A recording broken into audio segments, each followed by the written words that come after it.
Gentlelady is recognized for 5 minutes. Thank you. Thank you very much.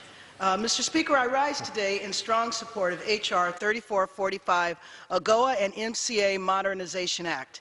The African Growth and Opportunity Act and the Millennium Challenge Corporation have proven track records of spurring economic development. Expanding these programs advances our position as international leaders, strengthens our domestic job market and economy, while protecting our national security interests. Trade and development go hand in hand. U.S. investments around the world increases trade opportunities and opens new markets for U.S. goods and services. Africa's consumer spending is expected to reach $1 trillion. We must act now in order to solidify this important trade relationship. If we fail to act, rest assured that other nations are ready, willing, and able to fill our void. We have the opportunity through AGOA and MCA to advance stability, security, and business growth on the continent and here at home. This is in our best interests. That's why I joined my colleagues, Chairman Royce, Ranking Member Ingle, Representative Smith, to introduce H.R. 3445, the AGOA and MCA Modernization Act, earlier this year.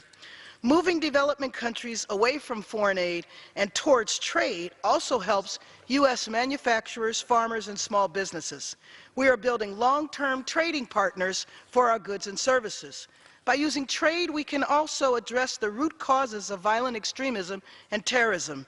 This legislation strengthens the AGOA and the MCA, key laws in the effort to promote U.S.-Africa trade.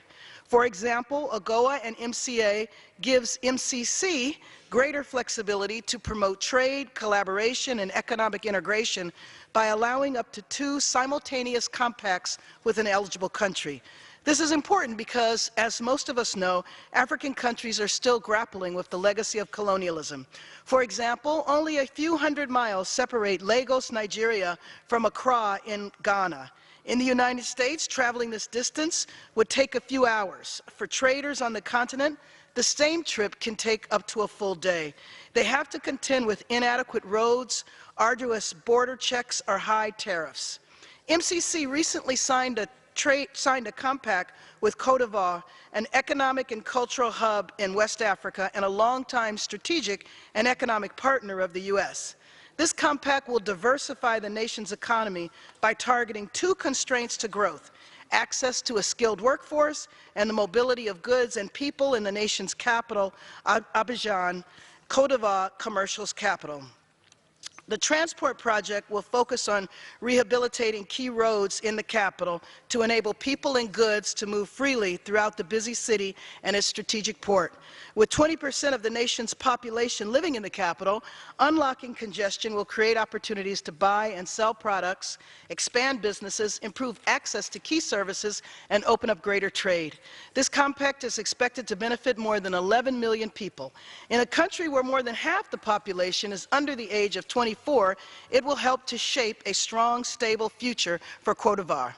This compact is all about creating opportunities and stabilities for citizens and businesses in Côte d'Ivoire, West Africa, and in the U.S. By making coordinated investments across countries, MCC could help these nations work together to grow regional markets and facilitate trade.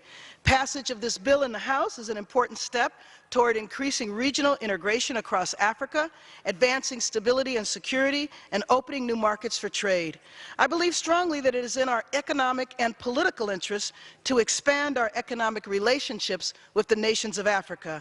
I have said this before, and I'll continue to reiterate this point. I also believe that the African Growth and Opportunity Act is the key to development of a stronger, mutually beneficial economic relations between this country and African nations. Thank you, Mr. Speaker, and I yield back the remainder of my time.